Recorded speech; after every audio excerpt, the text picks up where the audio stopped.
السلام عليكم ورحمة الله وبركاته. waxaan doonayaa maanta inaan ka hadlo xaaladda guud ee wadanka gaar ahaan laba arrimood oo runtii aad iyo aad u kooban xilligan oo kale marka roobabowga dadka reer Hargeysa way cawdaan waxiliyada Hargeysa ay ooydo waxiliyada Hargeysa ay aragto maamulkoodu sidii yahay iyo maayarkoodu sidii yahay waxiliyada Hargeysa ay cabato Hargeysa mushkiladda haysata waa maamul xumo waxaan ognahay in dib u dhac weyn oo magaaladeena ka jiro haddaad eegto wadooyinka haddaad eegto nadaafadda haddaad eegto adeegyada kale ee bulsho ee caadi ahaan dawladaha hoose ay fuliyaan waxa ku soo baxaysa magaalada Hargeysa inay tahay magaalo cadilan oo run ahaantii dhibaataysan waa cadilnaan iyo dhibaato ay iyadu isbaday waa cadilnaan iyo dhibaato cidii loo dhiibay ee loo igmaday ee dadku ay ku aamineen ay baday Hargeysa gaajo boqolkiiba 730 baa lagu tilmaamaa dadka Hargeysa ku nool inay gaajaysan yihiin gaajada waliba khatarta macnaheedu waxa weeyaan marka la leeyahay gaajada khatarta waa dadka ku nool maalintii $1.25 wax ka yar ayaa gaajo loo yaqaanaa waxa run ahaantii aynu ognahay dadka reer Hargeysa inay cashuur bixiyaan oo ay cashuur bixiyayaal yihiin laakiin tii si cashuurtaasi aanay wixii ay mudnaayeen aan loogu qabanin waxyaabaha run ahaantii aad ka damqanaysa aad arkayso ee muujinaya qorshe xumada han la'aanta iyo hoggaan xumada waxa kamid ah wadada dhexe ee Hargeysa haddaad soo dhex marto subaxyada qaar subaxda hore aad soo marto waxaad arkaysaa askar baabuur iyo bureed sidata oo dad masaakiin ku tacadiyaysa waxa laga yaabaa aabbo ama hooyo 7-8 caruur gurigii kaga timi oo baahan oo faqrigaas la tacaalaya oo kaariyoono yar ku soo shaqo tagay in si arxan darra askari aan anshax iyo tababartoona lahayn uga daadiyo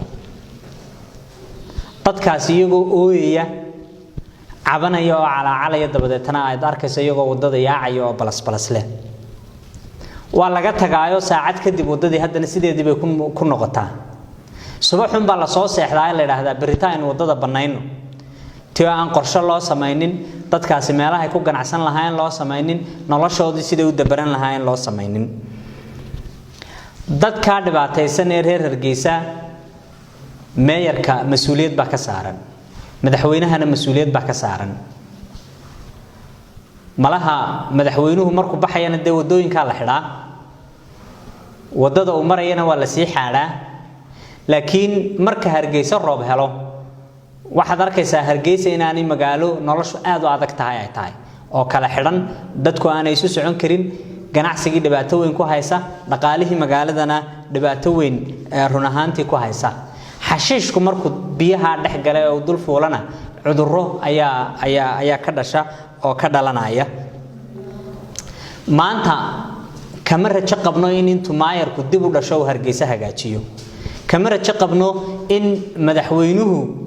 uu keeno qorshe iyo balaan uu maayarkani ku shaqeeyo oo uu Hargeysa ku hagaajiyo kama rajo qabno dawladda hoose maanta joogta inay wax bedesho laakiin doorasho soo socota mar labaad baa shacbiga reer Hargeysa la siinayaa fursad ay cidii iyaga matali leeyahay magaaladooda ka shaqeyn lahaayeen doortaan hadhow intii aan ooy lahayn aan caban lahayn aan calaacali lahayn anta u meel dayno oo aan eegno oo aan ka fiirsano barbarayaan maalin dhaweyta tagay haddaad reer Hargeysa tahay oo aad barbara tagto wad hinaasaysa runtii sida weey waxaad arkaysaa waxa yar ee ina soo gala hadii la isiraahdo wax ku qabta oo ku shaqeeya inay nolosha wax ka bedeli karayaan inay wadooyinka wax ka bedeli karayaan inay dadku sidii u nool yihiin wax ka bedeli karayaan caruurta yaryar baa arkaysa farqiga Hargeysa iyo u dhaxeeya barbara marka ay barbara tagaan calaamadihii wadooyinka hadda bilaabeen inay sameeyaan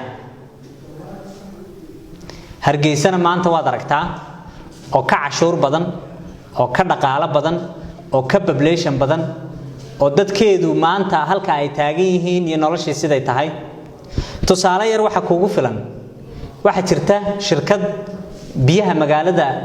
maxaan ku radaa biyo balaarinta magaalada Hargeysa ka shaqeysa wadooyinka in aragteen mooyana way wada qodaa ciidiyo tuulan bay wadada kaga tagtaa waxay ku tusaysaa mas'uuliyad darrada dawladda hoose halka taagantay inay xataa tahli kari waayeen inay shirkadaasi siiyaan instruction iyo nidaamkii markay meesha dawladdu ay qodaa ay dib ugu hagaajin lahayd ciidiyo tuulan markuu roobkii ku daayna waa aragteen sida ay tahay ee ay noqoto Hargeysa waxaan leeyahay inta ay ooy lahaydeen maanta fursadaasi mar labaad dib uga fakara